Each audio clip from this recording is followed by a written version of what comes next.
All right. 3-point contest. Who you got, Blake Hinson or Caitlin Clark? I got to go Caitlin Clark. If she's using the women's ball, she's not upgrading to the men's ball. Do the women have a different 3-point line in college as well? I know it's like slightly farther in the WNBA. I think it's the same in college, but that stays the college for WNBA, and NBA moves back a foot or something like that. Okay. Right? Same line. I guess I'm pretty sure. I'm pretty sure that's what it is. I mean, either way, neither of those players like care about a 3-point line. They're just going to be taking they're playing horse from the logo. That's what I was saying. It's the same. It's the same question of like you could ask who would win in a 3-point contest, and it's also who would win in a half court contest, and it's just the same question because they do that shit. Like, I think that if neither Pitt or Iowa is in their respective championship games, men's and women's, they should do that at the halftime of the national championship game. Blake Hinson, Caitlin Clark, 3-point contest. I love throwing that little caveat in there, but of like if they're not in the national championship, like Iowa's carrying that caveat right there. I don't know if Pitt's gonna be that far, but that's the old Kobe and who's on that graphic where it's like they combined for 83 points that game and Kobe had 81 and the other guy had 2. You know what I'm talking about? I know the graphic. I don't know who the guy is. You mean I can't remember either. The only graphic that's coming into my head is the Tony Snell 28 minutes, 0 points, 0 boards, 0 assists. Yeah, that's also an all-time graphic. Wait, speaking of, since we're on the graphics train, do we want to talk about the ACC coaches who happen to be black? Oh my god! If you haven't seen it already, it's, I don't know, I guess kind of niche, but if you're watching college basketball, it's kind of going around those mills. But yeah, I guess in one of the earlier ACC games, I think it was on ACC Network, not the CW. It was ESPN, I think. Was it ESPN? Yeah. Oh, it might have been the ESPN graphics because ACC Network used the same ones, but it wasn't the CW. Regardless, it was just they popped up a graphic, listed all the black ACC coaches with the title ACC coaches who happen to be black. Just a weird way to say it. I think, just say black ACC coaches because it's like they're like coaching while black, like it's a disability. Yeah, it was just a terrible look. Oh my god. Yeah, I get what they were going for, but somebody in the truck goofed it. You know what? We're podcasting while white. Yeah. And cue the intro. Podcasters who happen to be white. That's just like saying the same thing twice, though. It's redundant. First down, goes to the sidelines, has a man wide open. It's tipped.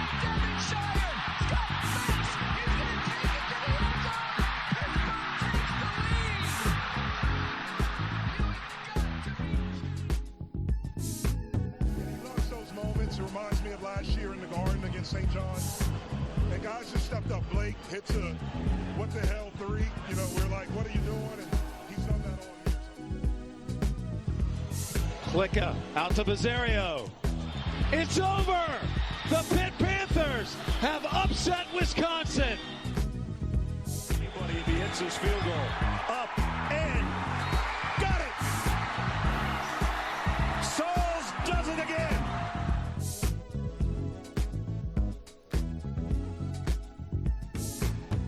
What is up, everybody? Welcome back to Simple 5 Podcast. I'm your host, Zach Kaminsky, podcaster who happens to be white. I'm joined by my 2 co-hosts, Mason Kling and Kent Vanderwood. Mason, how are we doing tonight? Doing well, Zach. Doing well. Better than the guy who made that, the ACC graphic of coaches who happen to be black. Because he's probably going through it right now. They're probably going through it right now. Kent, how we doing? Doing well, Zach. Pitt continues to be a roller coaster of emotions this year, so we'll get into it. Yeah, we'll Yeah. get to Pitt. I was just gonna say, when you asked me how I was doing, I should have just said humbled from the Wake Forest game. But like Ken said, we'll get to that. We'll get to it. We want to start off tonight first with volleyball news because the day we dropped our last episode is the day that Kat Flood announced that she will be returning for her super senior season at Pitt. Probably the most recognizable face on the team, most recognizable hairstyle on the team, serving specialist. Big get back for the team. I think it's like a big veteran leader presence because she has literally been to 3 straight Final Fours. And I think the only other player on the team that can say that is Rachel Fairbanks and Valeria Vasquez Gomez. And I'm probably forgetting someone else and I look like a dickhead. Yeah, a couple things there. Number one, the laser eye graphic got further recognition and an upgrade from the official Pitt Volleyball account. Dude, it got a remix. Yeah, a little remix. Point two, Kat Flood celebrated the only proper way by going to Frenchie's. Listen, this just confirmed that Frenchie's is indeed putting some type of meth or crack cocaine in his Chipotle mayo. Keeps the athletes around, man. They can't get enough of their fix. I know. I definitely have plenty of Frenchies in my life. I think I've had enough Frenchies to make another human out of just the Frenchies I've consumed by weight. Speaking of like athletes at Frenchies, I feel like there's so many. I still follow Frenchies on the gram. You have to because every once in a while it's like, oh hey, that's Gavin Bartholomew getting a Frenchie. Dude, maybe Frenchie's got that NIL bag. Dude, I wish we had like a French, like we have Spanish players, we have Finnish player, we have like Papa Conte Senegalese. We need a French player just for the French NIL deal. It would be so easy. And like I've said this before, Maurice French just a little bit too soon to get that NIL bag from Frenchies. His brother's a 5-star. I think he uncommitted or decommitted from Alabama. We should just be like, listen, look at this place.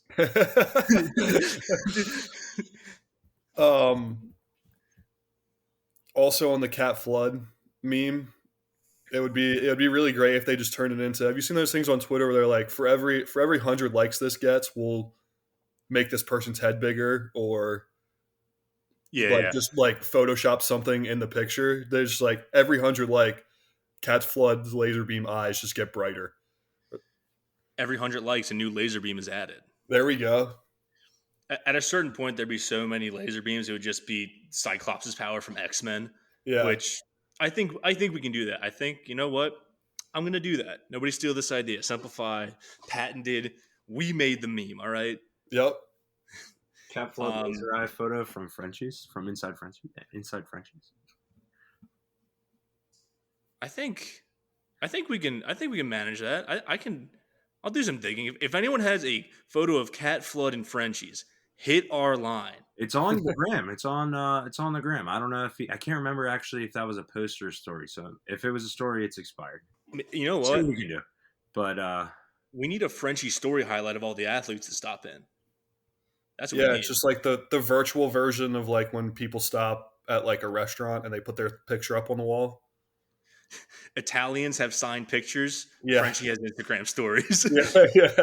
Literally, though. Literally.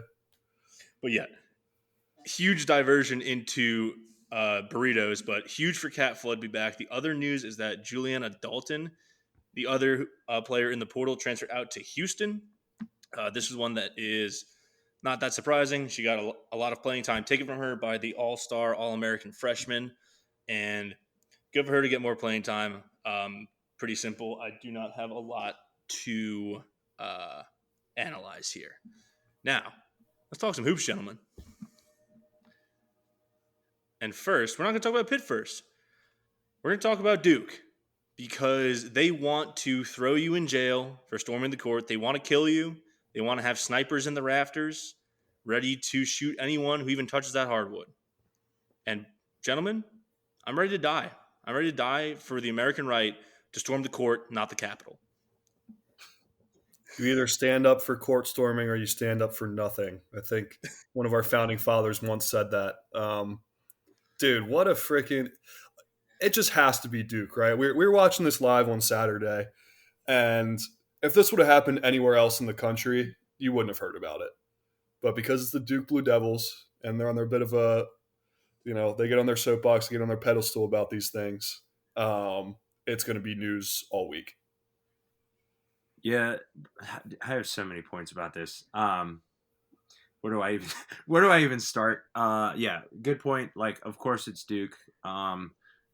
Filipowski, one, tried to give zero effort to avoid anybody in that sequence. Two, he's been milking it so badly. Tweeted about it afterwards. Said that was a hilarious tweet. Super soft. Another big point. He just really wants to be Caitlin Clark so bad. Okay, all right. I like that take. Caitlin Clark gets run into at a court storming. Granted, that one was also pretty much Caitlin Clark's fault. Caitlin Clark kind of ran into the stormer, not kind of vice versa. Kind of calls it out in the media afterwards, and Filipowski decided he's actually the face of college basketball and had to outdo that. Yeah, Filipowski saw one too many tweets about Caitlin Clark should be on the cover of a new NCAA men's basketball game. He's like, nah, it's my turn. Yeah. Dude, yeah. This is his Grayson Allen, this is his Christian Leitner kind of villain arc developing.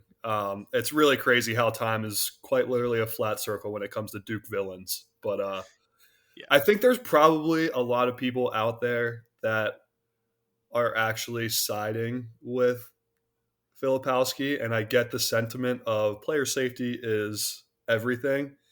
But I'm going to ask this question. I think we kind of all agree on the take because we kind of talked about it already.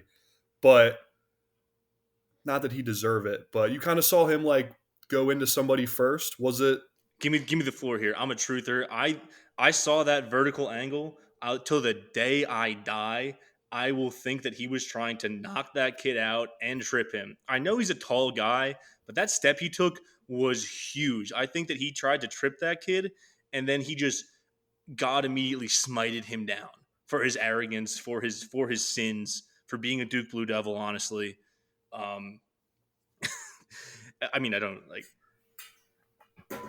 I'll say that. Do I believe it? No. I will say the one thing is like, I'm not going to defend court storming past it like being cool, but Wake Forest did a really fucking bad job of preparing for it. Like, you knew, they were up like 4 with like under a minute left.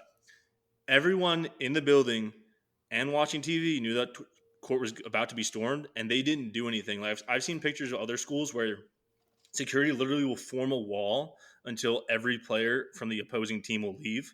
Yeah, they form a wall and hold a rope normally, kind of shielding them a little bit, kind of make them go around.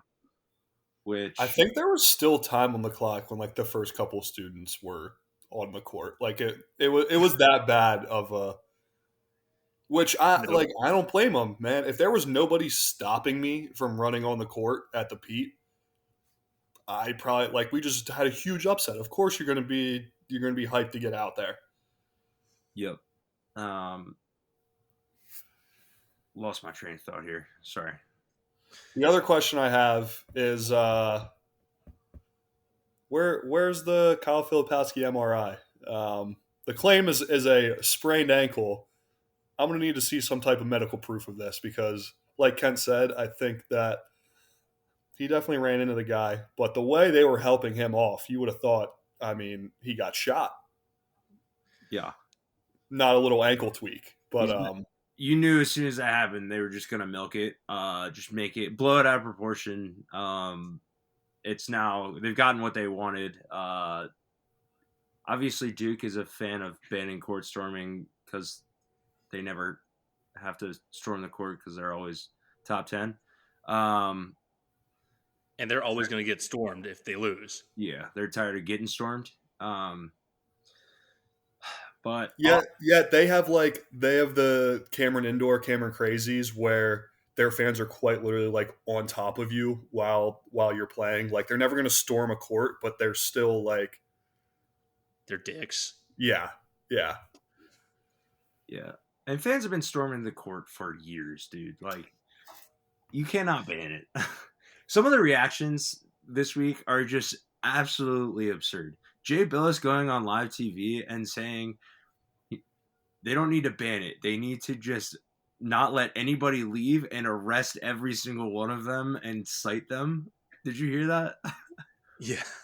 Yeah, that was Possibly the worst take of all time on anything. Yeah, we need to arrest the court stormers.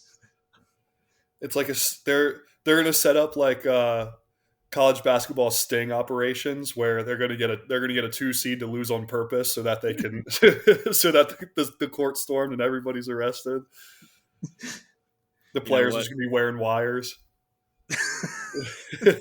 Like you go to dap a player up, it just grabs your fingerprints. Yeah. You know what? I have an easy solution to this, right? Duke doesn't want court stormings to happen. I get it.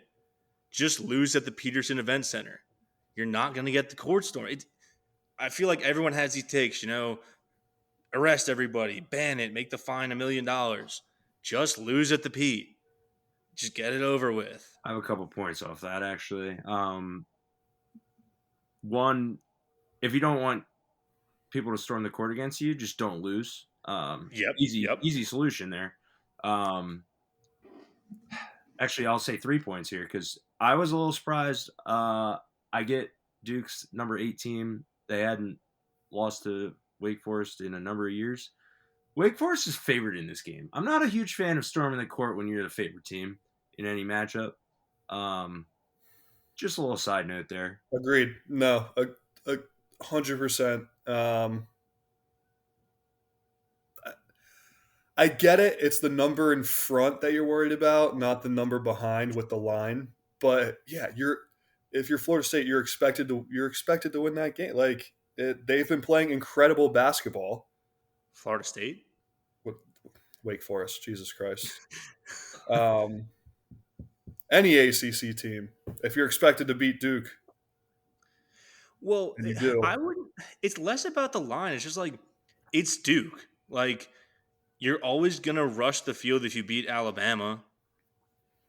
Even if you're favored, like you've lost to Alabama for so long, if they're ranked, you're storming the field. Yeah. Yeah. That's true. But I mean, maybe this is just because there will never be I can't imagine a world where Pitt would be a favorite against Duke at the moment. So maybe I don't truly know the feeling, but I'm with you, Kent. It seemed in bad taste. Nah,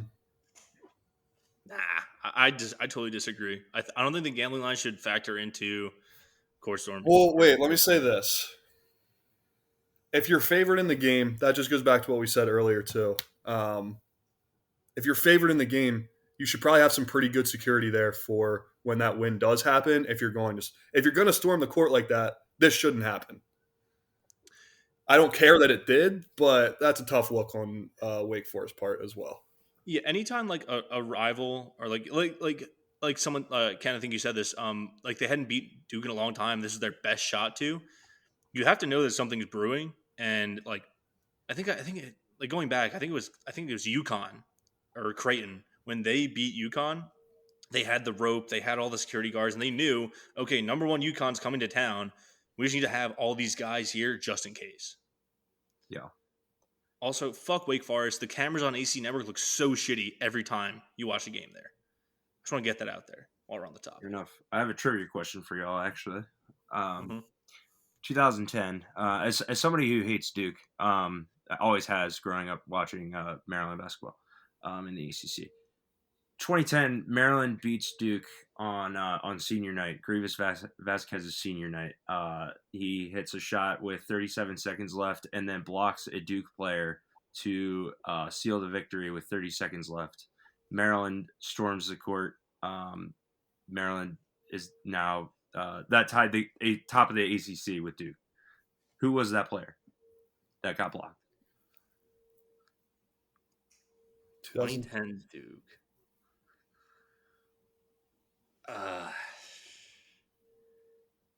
I am not good with college basketball history. I got nothing. Mace, you Too gotta guess. late. It's too late for JJ Redick, or is it? Not JJ Redick. That would be, I think, the only name I could even pull from that time frame right now. You want to know the answer? Yeah, I'm not going to get it. John Shire, head coach of the current 2024 Duke Blue Devils. Huh. He's just tired of getting court stormed, to be honest. So, a little fun fact for you. That literally, Mason, like you said, time's a flat circle when it comes to Duke Blue Devils. Yep. So you want to talk about the team this podcast is about? 21 minutes in. Yeah. The Pitt Panthers. Last time we talked was after the Virginia game. We'll start with the big Blake Hinson game, the 41-point night against Louisville. He was just unconscious. I don't even know what to say. It was really fun to root for that, to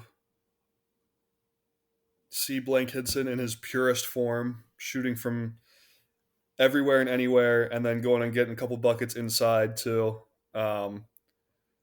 I think if they really pushed, he probably could have got close to 50, but Louisville did do a better job of defending him in the second half, which was a bummer because his first half was even crazier, I think. Yeah, he had 27 in the first half, I think. Yeah. With 41, so yeah, only 14 in the second half. But yeah, only 14. Like, but it did when you have 27 in the first. That's kind of how it feels. yeah, I mean they were just not letting him touch the ball, but like he was so good that night that it just did not even matter. Yeah, it was fun. All the memes. Blake Hinson with the Wilt Chamberlain holding up 41. I feel it was just a good social media day. It was a good Pitt basketball day. We took care of business. Yeah, it's yeah. We didn't have a stinker, so. Got a hot take for you. I don't think you should post the Wilt Chamberlain picture if you have like under 70 points. I feel like 41 is like the equivalent of an NBA 71. Okay.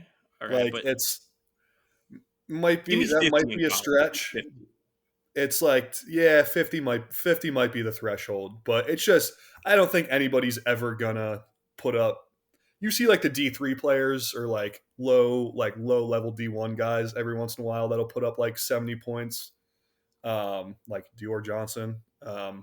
Playing JUCO, but I think for like real Division I basketball, it's tough to really get up to those 70-point marks. Yeah, I mean it was what was the record he was chasing? Was it was just over 50, right? Yeah, and that was set in like 1953. Like the highest score since then was like. It was actually 2017, fun fact. It was Jamel Artis with 43, which I just forgot about. Kind of put all those years out of my head. But I will say, great game. It was really fun to watch Blake Hinson go off. And then everyone sort of – the thing about this game is that no one else really played well in the first half. And, they started to score because they were putting so much on defense towards stopping him. And I think that that came to show in the next game against Wake Forest. A 33-point loss on the road. Now, Wake Forest is undefeated at home. They are a good team, but it is very funny that Pitt's two best wins of the season being Wake Forest at home and on the road against Duke. We also have a terrible loss to both of those teams. Just symmetry. It's poetry. Yep, we'll beat them once, we'll get blown out by them the other time. So the good news is that because Wake Forest is so good at home, I think and a lot of the like net rankings and Lenardi stuff, that loss didn't kill us like a 30-point loss to some other teams would have. But it was a tough watch. They were hitting everything. I think they were close to shooting over 60% from the field in the game. We were shooting around like 30%. When that happens on the road, You're gonna lose. You're gonna lose. Yeah, you're gonna lose. Yeah, they were unconscious. They've been great at home all year. They're undefeated at home still. After that win against Duke, that was probably their biggest chance to lose that. So yeah, I mean, as Mason said, I think losing like that to them with the way they're playing right now doesn't hurt us as much as it would to one of these other teams. Yeah, and it's like you knew the run had to like end eventually. I think there was just like Mason, you said you had a creeping feeling about this game, and I think that like we were so excited about Blake Hinson going nuclear again that we kind of like overlooked that no one else really looked great in that Louisville game. It happens. I will say, as far as Lenardi goes, he's actually like he might be the biggest bracketologist, but like consistently he's like ranked towards like number 100 in terms of accuracy. A lot of other bracketologists are listing Pitt a lot higher than Lenardi is. Like I think it's Katz who does the CBS Power 36, and Pitt is at like 31 right behind Clemson. So we'll get to why they're back up, but the fact that Wake Forest is such a good team, especially at home, and it didn't hurt us that much. And on the bright side, I hate talking about quad one wins, but it made our home win against Wake Forest a quad one win. Yeah, it was. Which is probably it's like if we're gonna lose to anybody like that, I guess it was probably in a way good that it was Wake Forest because it makes us look better, and that's the kind of trap you put yourself in when you use the quad one stuff, because one win's a quad one win and then it's not, and then it is, and yeah. But it's cool to hear that we're that high on some other people's lists. Lunardi is my least favorite person involved with sports analysis anywhere. Dude, sometimes it doesn't make sense. Like it was after the Virginia Tech game, which we'll get to in a little bit, but like I think the 8 teams in front of us lost on the bubble, and then Pitt just didn't jump any of them. I get that bracketology is mainly guessing, but come on. Oh yeah, New Mexico State loses at home to Air Force and still in that I think first 4 out category or something like that. Yeah, I think the one thing that's really hurting Pitt right now is that I actually looked this up today. Pitt's out of conference schedule is ranked 300th in the nation. It's abysmal. We lost a bunch. The Missouri loss is so fucking bad. Yeah, that one I think people are really looking at that one going, ooh. Yeah, I mean, because I think you take at this point we lost to Florida in I don't think the score ever was that close, but it was a little bit closer than the score depicted. But Florida's that's a quad one loss, if that makes sense. Yeah. They're a very good team, so yeah, it's that's the problem with the quad ranking systems too, is that it pretty much flattens your season, right? The way, if you're only looking at a resume through your quad wins, is that it takes out of context when the games happen. Pitt was not as good of a team as it is right now when those Florida and Missouri loss and the first Clemson loss and all the Syracuse losses happened. Jalen Lowe was not the player that he is right now. Bub Carrington was doing too much because Jalen Lowe hadn't grown into the player that he's become once the calendar year flipped. The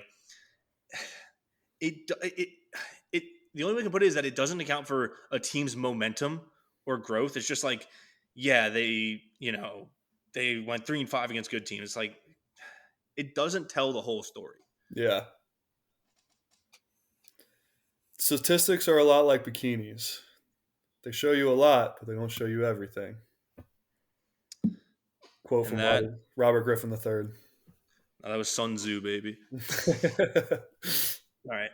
Last game on the docket here before we complain too much about statistics is the Pitt's last game happened on Saturday. That was a home win on the Oakland Zoo blackout, 79-64 over Virginia Tech. Highest crowd or biggest crowd size of the year. Zoo was popping. Zoo was electric on TV. This one, it was close in the first half, and then Pitt just pulled away. And I think what happened in the first half is that obviously Bub Carrington, he played 3 minutes in the whole first half.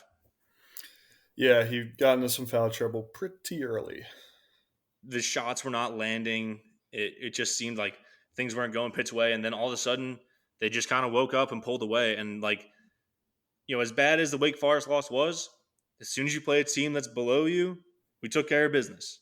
And there was no better way this team could have responded to that loss at Wake Forest. 100%. And against a team in Virginia Tech that we historically fucking suck against. Yeah. That was obviously a must-win. Virginia Tech has not been a good team on the road this year. It was nice that we were able to play them at home versus at their place. But, yeah, tied at halftime, I think, ultimately. And, yeah, just this very, very solid second half. It is a little concerning kind of going back to the Wake Forest game about, Wake Forest did a great job of basically just doubling Blake Hinson and basically saying we're going to leave other guys open and force other guys to beat us. And the other guys did not step up in that game. And that's kind of been a little bit of the story all year is like, all right, we need some of these other guys, some of these role players to really just step up and have, big moments or, knock down some big shots when you need them to.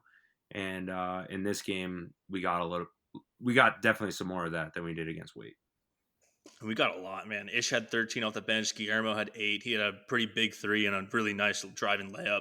Jalen Lowe had a bounce back game with 18. But, sneaky player of the game, Zack Austin with the fucking absurd stat line. 9 points, 14 rebounds, and 5 blocks. Yeah, he's a freak athlete, man. And it's like you kind of look back at the whole year and you kind of think about what he's capable of and those sort of performances.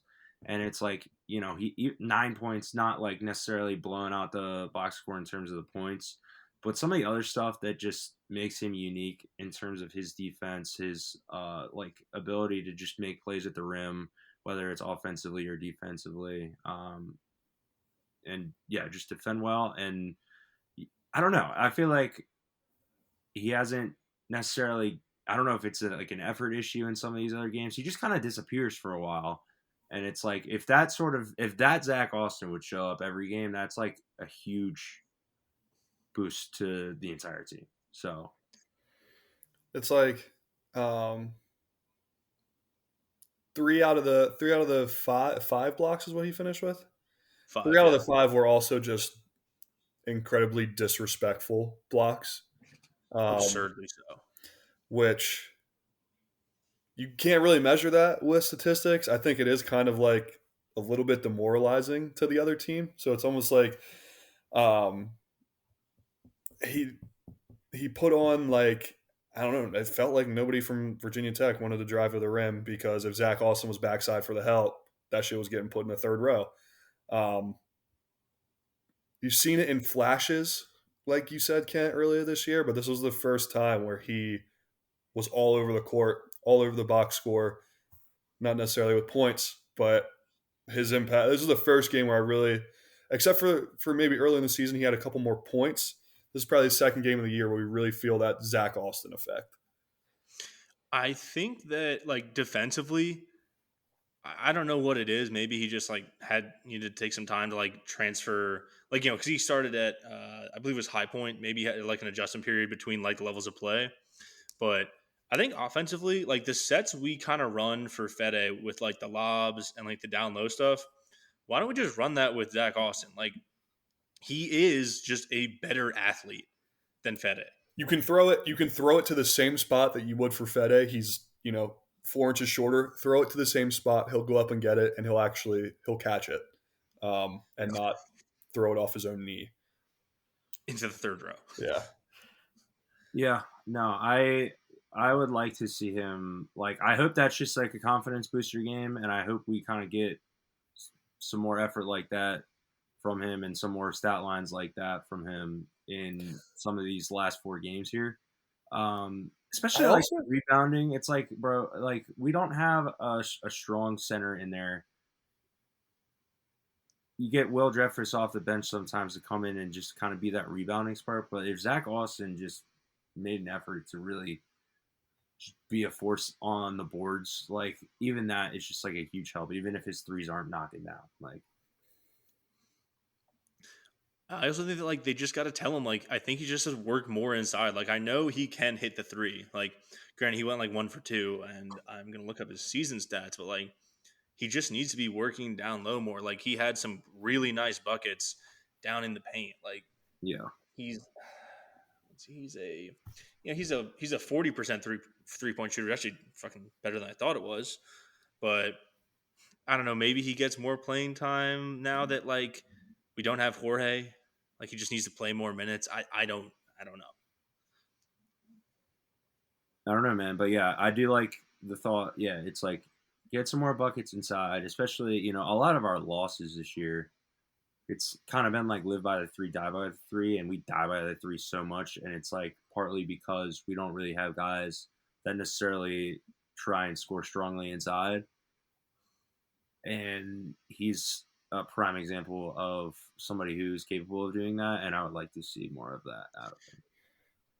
He like plays the 3, so you got to think there's a lot of times where he's got a decent matchup to go down on the block, and because we have that benefit of, you know, a lot of times it's Hinson or Fede and Jorge or Guillermo at the 4, like that Zack Austin being that big of a guard could be a huge advantage. And like Kent said, like if Zack Austin, like Blake Hinson, the last couple games has actually been doing a very good job getting inside and trying to score, especially against Louisville and especially against Virginia Tech. He has been using his size to make these, like, it never looks like it's going to go in when he takes that first step, but it always lands. Like, if we could just have another option of a guy who can do that, that just opens up the floor for Ish, for Blake, for Bub, and for Jalen. 100%. Okay. Ready to talk? Look ahead here? Yeah, let's talk about Clemson. All right, Clemson. We're watching the Clemson-Florida State game on Saturday. I'll open up the floor to you guys. Do you have any takes? The only thing I have is that Clemson built the whole team out of white snipers, and that scares me. Yeah, I mean, obviously, I mean, PJ Hall is having a great season. Joe Girard killed us the first game. Absolutely killed us first game. I can't remember exactly how many threes he hit against us in the Pete. But you got to think Capel's, biggest adjustment going into this second time around has got to be to do a better job against the 3-point shooters on this team. The second time around, you know, that game, the Panthers were in it, and the final score was, I can't remember how much we ended up losing that game by. But it was a close game for, you know, a majority of the time, and the thing that killed us was their 3 ball. I'm sure they're kind of game planning the same way against us. So, you know, we'll see. But, you know, Fede is going to have his hands full with PJ Hall down low again. And, yeah, we're going to have to get out on the shooters. Yeah. Dude, I feel like Clemson has had our number for so long in basketball. If there was ever a time to flip the switch and get the Clemson monkey off your back, now would be a pretty damn good time to do it.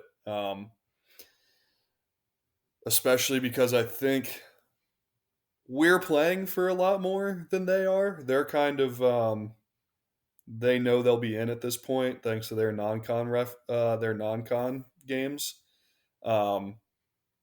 It's just a matter of where. Whereas for us, this is pretty much do or die. Yeah, this is a must-win for the Panthers if you want to make the tournament. Outside of getting an automatic bid, this is the moment to earn your spot right here. Currently a projected 5 seed in Joe Lunardi's bracket, probably in a similar spot in most other sort of bracketology places, especially on the road. Like, this would be a big win for them. So it is the last chance to pick up a quad 1 win for the rest of the season, which is, listen, I hate using numbers, but that's how they select the tournament. And like you guys said, it's do or die. If you lose, you're, outside of an auto bid, you're not dancing. Maybe NIT, but I think that with how, even if other bracketology predictors have us on the bubble or inside the bubble, this game is the only way to firmly put yourself inside the bubble and then just take care of business the rest of the way. Yeah, I think if you win tomorrow, and win the last 3, you put yourself in a pretty good position. You got to still probably perform well in the ACC tournament, but I think that gives them a decent chance at it. But nothing's guaranteed. But take it one game at a time. Start with tomorrow. Get out on the shooters, and let's win another game on the road this year. Yeah, we've been doing it all year, so just another underdog story for us. So right now the line is Clemson 7.5 at home. And that's kind of that's probably around what I would have anticipated, based on the results of the first game, Clemson's just overall resume this year, and the fact that they're at home. Yeah, I think I'm just reading up some stuff now. I think the most concerning thing is, like, obviously Clemson can shoot, and that is very much helped by Clemson having 33 points per game in the paint, led by PJ Hall, as you mentioned earlier. Like, if there's ever a time for Zack Austin to sort of follow up that defensive game against Virginia Tech, it'll be today when you listen to the podcast, but it's against Clemson. He's got to make some plays on the inside. He's got to make them afraid to drive to the basket. Yeah. And I think that, honestly, most importantly, maybe second most important, is that Jalen Lowe has another game where he can be, like, dependable. And then, like, one of Ish or Bub is like that third option. Yeah, we're not gonna be as cool as it would be to have Blake Hinson go nuclear again. I don't foresee us beating them with the Blake Hinson game. There's gonna have to be somebody else to step up and put the ball in the hoop. I don't really care who it is. I think there's probably 3 or 4 other guys that have proved throughout the year that they can do that. We're going to have to find that second hot hand and feed them the ball. It was Jalen Lowe last game. He balled out. He looked so good. He looks better and better, man. Yeah. So if it's him, great. If it's Carrington kind of catching fire, that's still in there at some point. Or Ish Leggett was the only guy against Wake Forest that wanted to go get in bucket. He was the only guy that when they said Hinson's not doing it, he put forth a little bit of effort. The pieces are there. So yeah, I'm looking at the box score of the first game just to kind of get a refresher here. But yeah, Joe Girard 6 of 9 from 3 in that game. Ended up with team high 25 points. PJ Hall with 22. Also hit 3 3-pointers in that game. It's Blake Hinson actually had a great game also in that, but he had 27 in that, hit 6 threes himself. But Ish Leggett was second highest score with 17. We're going to need Ish Leggett. And yeah, like you mentioned, Mason, like, we're going to just need some of these other guys to step up, because I think Wake kind of put the blueprint out there where it's like, all right, if you really just want to beat this team, do whatever you can to take away Blake Hinson and force some of these other guys to make you pay for it. And if they're not going to, then you're going to have a pretty easy win. So we'll see. Yeah. I guess my question for you is if Bub, because he's been in somewhat of a slump lately. Let's call a spade a spade. If he's not playing well, do you think that Cable has to go to Leggett off the bench like fast? I would. I mean, I think Jalen Lowe should be getting more minutes in general. I don't necessarily think that needs to Not be. low, not low Leggett, because Lowe's been Oh, starting. sorry.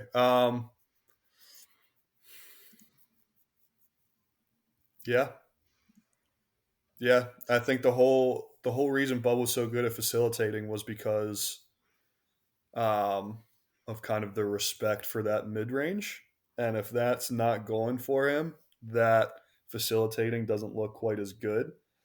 And that's where you can go with Lowe and Leggett at the 1 and 2 instead of uh, Carrington and Lowe or some other combo there. So, yeah, I don't think we need to look at it as like a benching situation. You just look at it as like, what's the guy that's going to give you the best chance to win that game on the given night?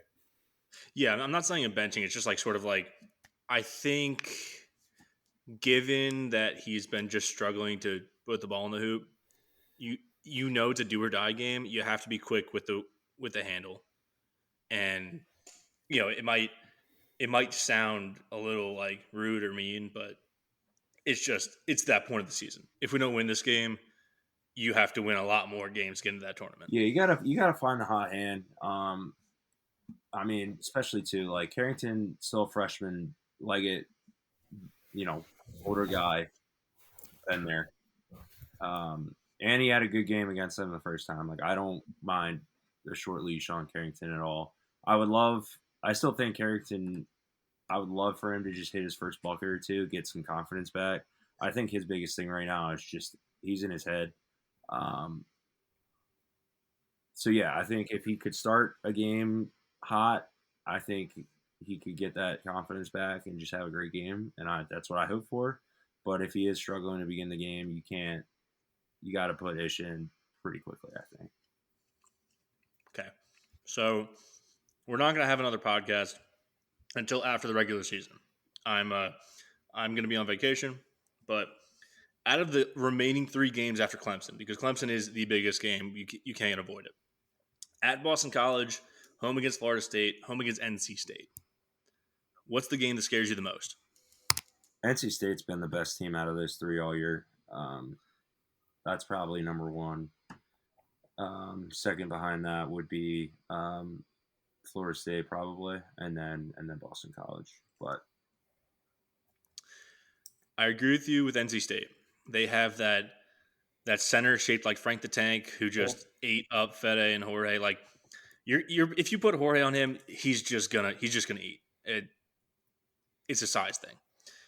I'll say second most I'm worried about is Boston College, because it's a road game and we haven't seen them before.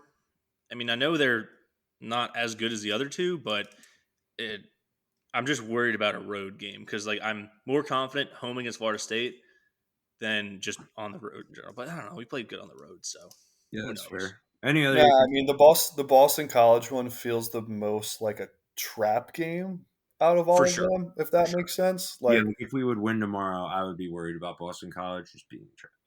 Yeah, because I mean, none of these games are ones that we should take lightly, but that just feels like the Notre Dame game from last year. Like, don't talk to me about that. I know, but I mean, I don't know. Do you think we got the Notre Dame game out of the way? Like, we had this big emotional win, similar to Syracuse in the Eden Fish game last year. And then you just go and drop a stinker on the road. I mean, the parallels are there. It just happened, a couple weeks earlier. Yeah. I mean, that is college basketball in a nutshell. It's such an emotional game, and there's so many ups and downs. You just got to try to stay. You got to try to stay the course. You got to, just like we can't get too low after this Wake Forest loss. If we go out and beat Clemson tomorrow, cool. Can't get too. We got 3 more games to win to feel really good about it. And Boston College has beaten some good teams this year. Like, I know they beat St. John's earlier this year. They beat a couple Good's teams a that stretch for St. John's. huh? Good's a stretch for St. John's. I know, but I'm looking. That was just the first one that I thought of. That was back when St. John's was better. They've kind of more recently. They've fallen off a little. Did you guys see the Rick Pitino white suit? That was a sight. Yeah, let me go check this out. But Yeah. I mean, Boston College beat a couple teams that we lost to. Like they beat Miami, they beat Syracuse. It's you can't overlook anybody, but yeah, we'll see. We gotta take it one game at a time. Can't overlook anybody, and just lock in for these last 4 games. If Pitt wins tomorrow and we win out, losing the first round of the ACC tournament, like if we win out, is there anything? If we win out regular season, let me clarify. Is there anything stopping us from making the tournament? Yeah, I don't think we're locked. It depends on the seeding. I was trying to do some mental math, right? Because the team in front of us that could reasonably drop is Wake Forest. They only have a 1-game lead. We need them to drop 2. They go to Virginia Tech, and then they play Clemson last game of the year. And that Clemson game is at – that's at home. Ooh, I don't know about that one. I think if we're a top 4 seed and get a double bye, you might be able to take a loss in the tournament, in the ACC tournament. If we're a 5 or 6 seed, you got to win that game. Because beyond like the 5 and 6 seed right now, which is us and Clemson, you're looking at NC State, Syracuse, and Florida State, which are teams which are clearly a step below of the top 6 in this conference. Yeah, I agree. You have to win out, and then you still got to at least make the conference semifinals, which would be kind of depending on the seeding here. But all right, flip side of that question, I agree with you guys. By the way, just getting some food for thought here. We lose tomorrow, win out. How far in the ACC tournament do we have to go to then be considered again? Part of it might be dependent on how bad of an L we take tomorrow.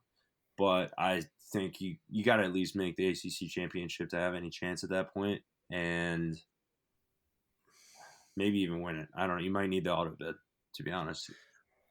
I think bare minimum championship game appearance, and I wouldn't even bank on an appearance getting you into the dance.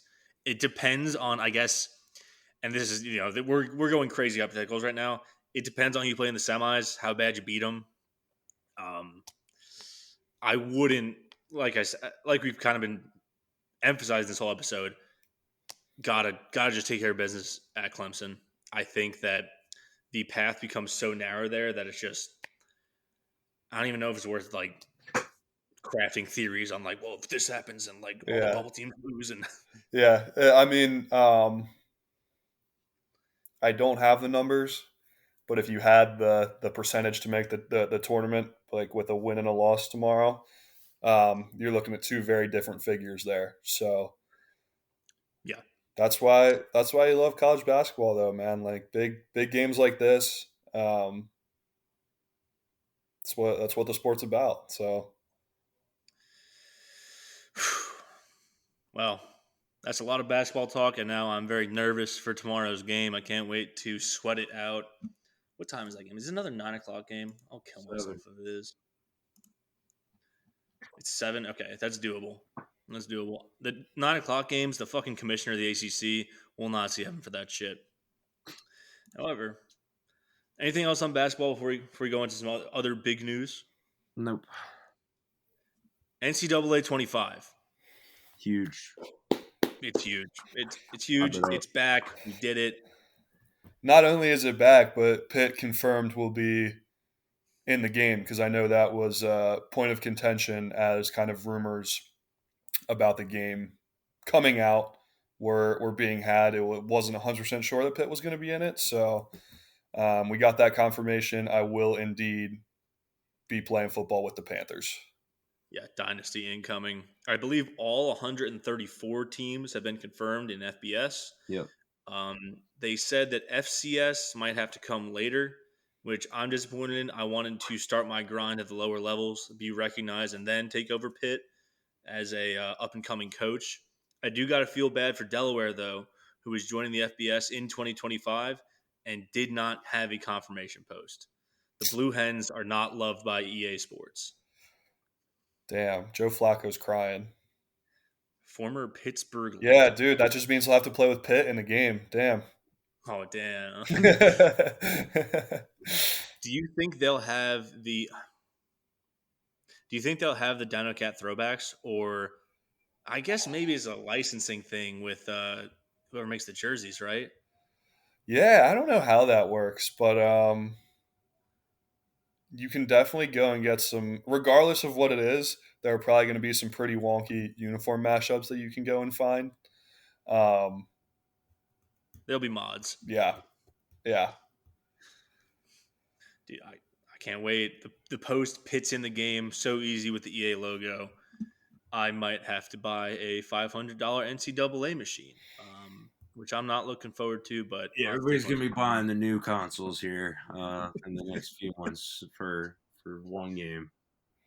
Well, it's not coming out to the fall, I would think, right? It's the summer. No. That's the summer is the full trailer. That was just the teaser. I'm pretty sure that's what it was. They have not announced a release date yet, I don't believe. They haven't confirmed one yet. Kent's on the case. Yeah. All right, Kent, why don't you go? Kent's our Xbox beat reporter. He's on that X beat. I did see some. I'm sure you guys saw them too. Some of the clips of the Herb Street, and I'm blanking on the other guy's name now that calls a bunch of the games. Doesn't matter. They were just showing their setups for everything that they were doing to like record for the commentary in this game. And they were basically like, if it could happen in a realistic game, we got it covered. If it could happen in one of the weird things, like he was like, if you want to punt on second down, we have audio for that. Like, I feel like since they've literally had 10 years since this game came out, they're really pulling out all the stops for even the little small stuff and really trying to make it great.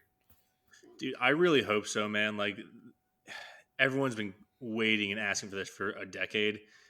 I'm a little scared that they're gonna sort of Madden it, where they do the Ultimate Team shit, and it's like the Madden engine is not the greatest engine in the world. It has its, that's a little bit of an understatement. The Madden engine is terrible. I really hope that it isn't a hunk of shit day one, because that's what EA tends to do. I have an update. Okay. EA Sports has confirmed that College Football 25 will be released in summer 2024. Although not confirmed by EA, our extensive research points to a release date of Friday, July 12th, 2024.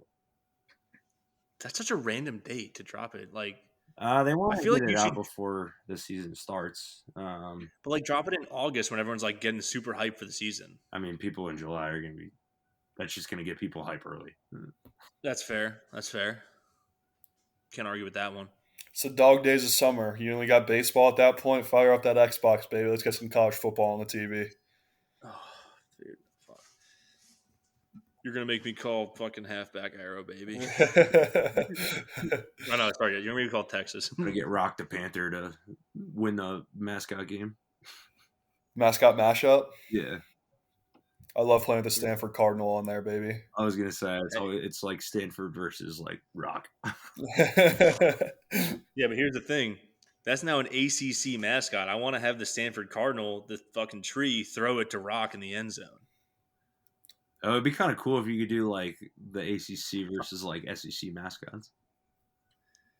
Who's if you're listening. Who would be getting left off? I guess you could have.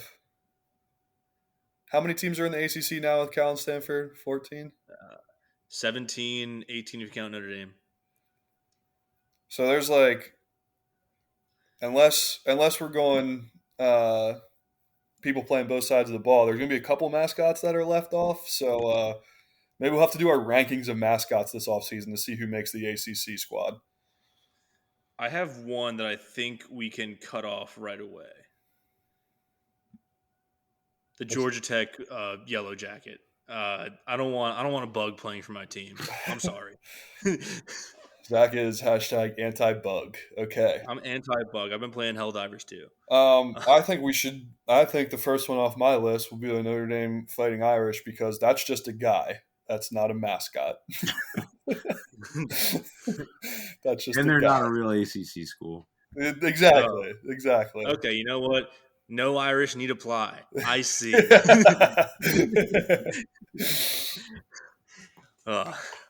Okay. One last thing on football before we talk about a little bit of a culture moment for Pitt Sports. New wide receivers coach J.J. Laster, because we got to cover the news. He was with Cade Bell at Western Carolina. He was, I believe, at Old Dominion before taking this job to replace Tyquan Underwood, who left.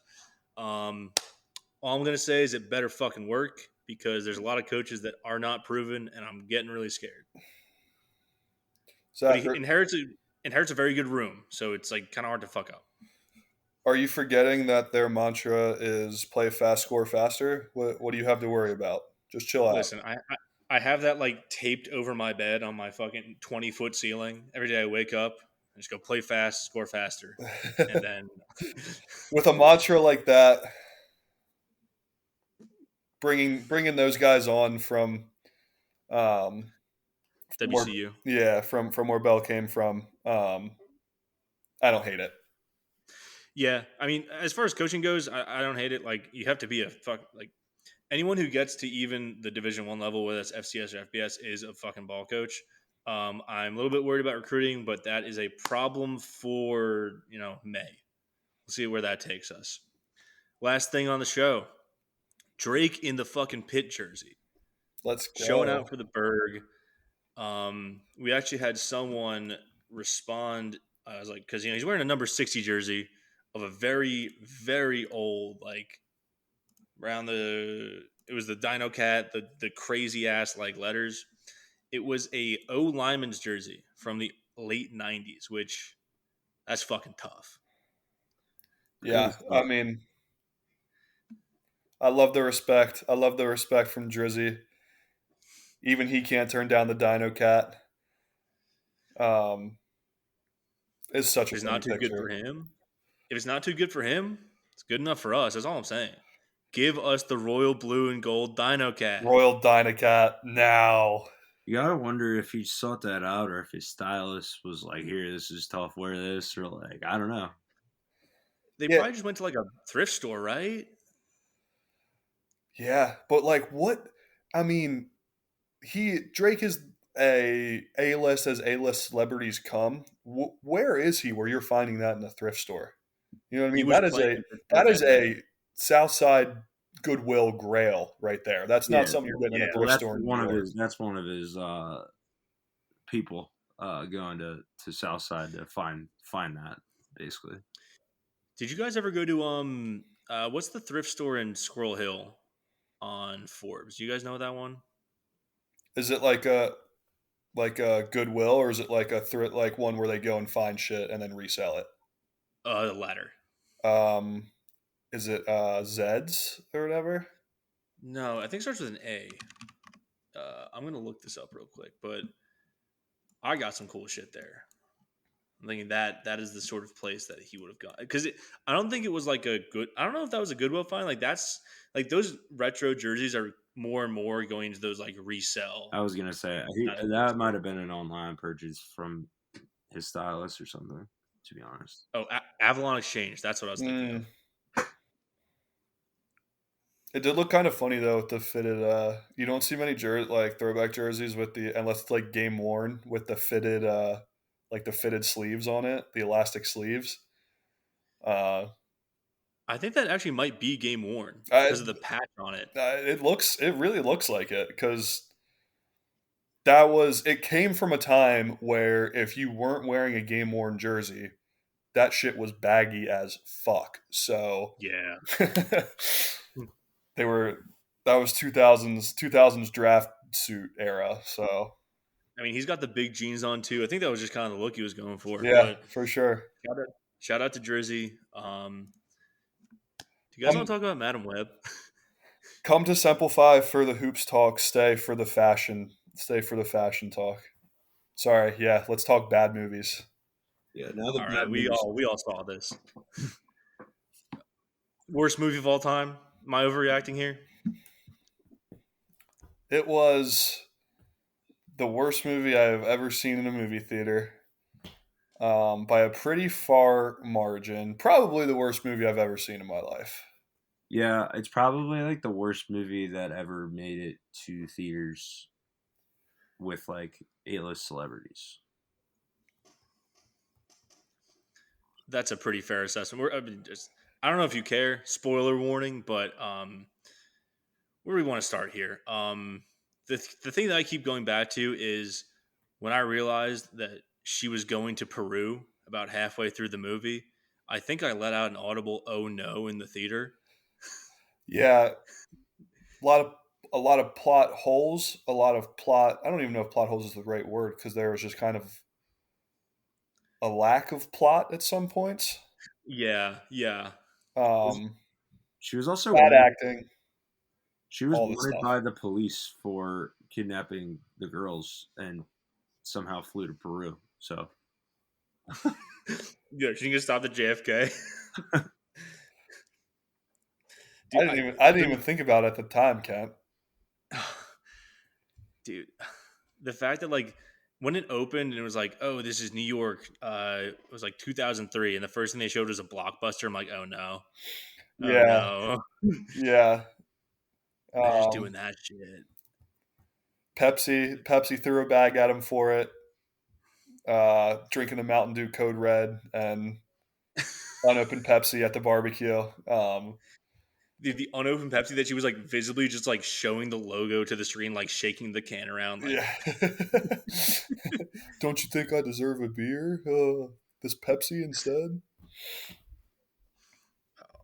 the other thing I keep thinking about, the ending where she gets hit by a firework in the face, goes blind. Just I can't get over it. She's never seen better than she has right now. She's never seen better. Okay, this is the thing that I'm thinking about. How does she get into the wheelchair? Because I feel like there was no wheelchair level accident at the end of that movie. Listen, don't question Madam Web. All right, I won't. Listen, all I gotta say is if you've got a couple buddies, go see it in theaters and just have a great night making fun of it. Shout out to the couple who got in a fight about halfway through and left the theater because that was the most entertaining part of the movie.